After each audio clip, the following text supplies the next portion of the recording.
નમસ્તે મિત્રો, સ્વાગત છે તમારું કરંટ પોઈન્ટના આ નવા વિડીયોમાં.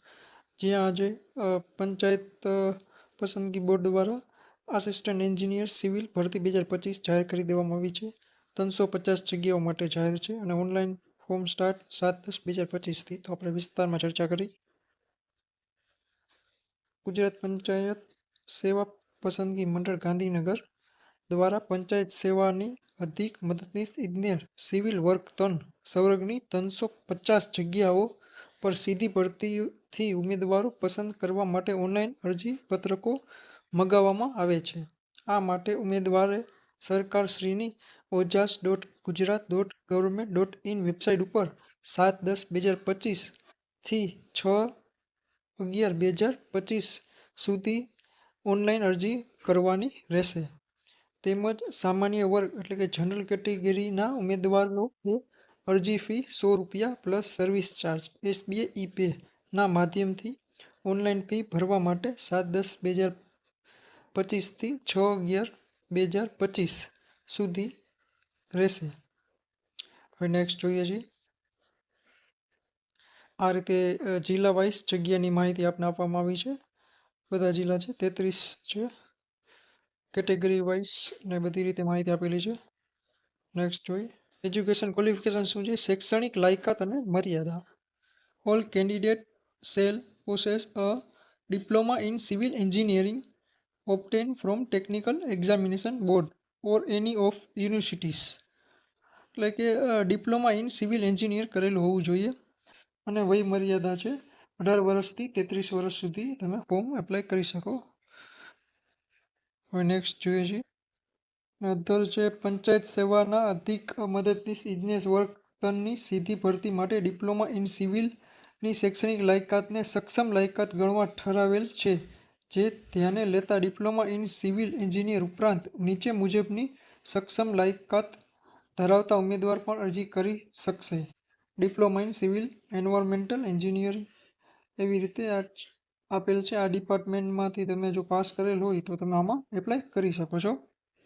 નેક્સ્ટ છે કોમ્પ્યુટરની જાણકારી. તો કોમ્પ્યુટરમાં કે તમારે સરકાર માન્ય યુનિવર્સિટી અથવા સંસ્થામાં કોમ્પ્યુટર જ્ઞાન અંગેના ડિપ્લોમા અથવા ડિગ્રી કે સર્ટિફિકેટ કોર્સ કરેલ હોવો જોઈએ અથવા તો ધોરણ 10 અથવા ધોરણ 12ની પરીક્ષામાં કોમ્પ્યુટરના વિષય સાથે પસાર કરેલ હોય તેવા પ્રમાણપત્રો ધરાવતા હોવા જોઈએ. પછી નેક્સ્ટ પગાર ધોરણ છે. તો પગાર ધોરણ મુજબ પ્રથમ 5 વર્ષ માટે 49,600 પ્રતિ માસ ફિક્સ પગારથી નિમણૂક અપાશે.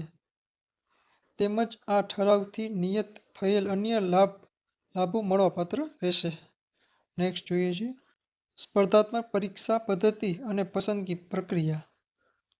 ગુજરાત પંચાયત સેવા વર્ગ ભરતી પરીક્ષા નિયમ 2025ની જોગવાઈ મુજબ ફક્ત એક પ્રશ્નપત્ર હેતુલક્ષી નીચે મુજબ રહેશે. એક જ પ્રશ્નપત્ર રહેશે.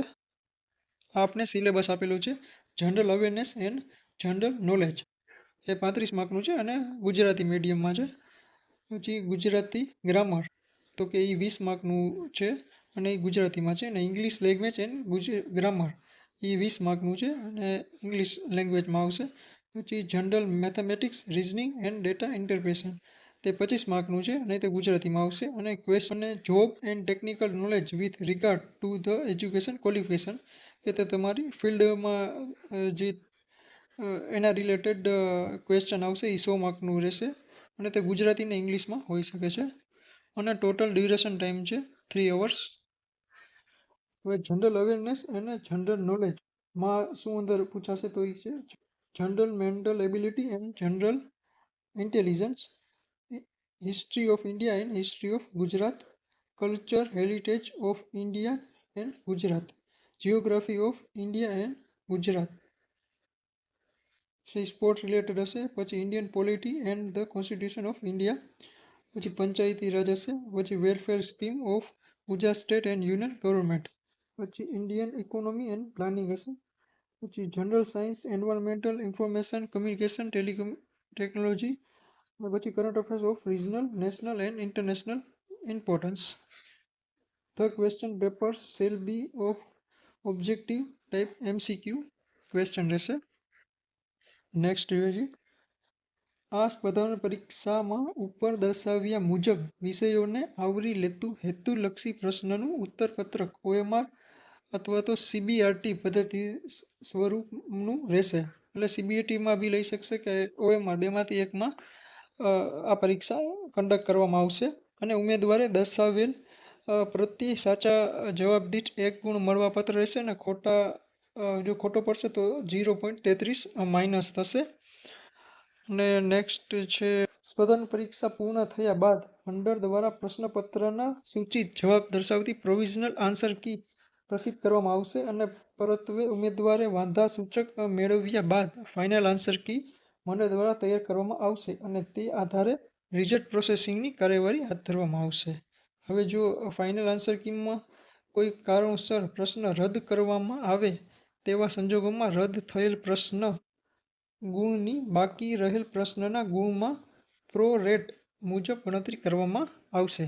હવે ઉમેદવાર પ્રશ્નોનો સાચો જવાબ આપશે તો તે પ્રશ્નને પ્રો રેટ અનુસાર ફાળવેલ ગુણ ભાર મુજબ ગુણ આપવામાં આવશે, પણ ખોટો જવાબ આપવાના સંજોગોમાં પ્રશ્નને પ્રો રેટ મુજબ જે ગુણભાર આપવામાં આવેલ હોય તેના 0.33 ઉમેદવારને મેળવેલ ગુણમાંથી ઓછા કરવામાં આવશે. તો આ નોટિફિકેશનમાંથી માહિતી આપવામાં આવેલ છે. જો વિડીયો સારો લાગ્યો હોય તો સબસ્ક્રાઈબ કરો, લાઈક કરો. ધન્યવાદ.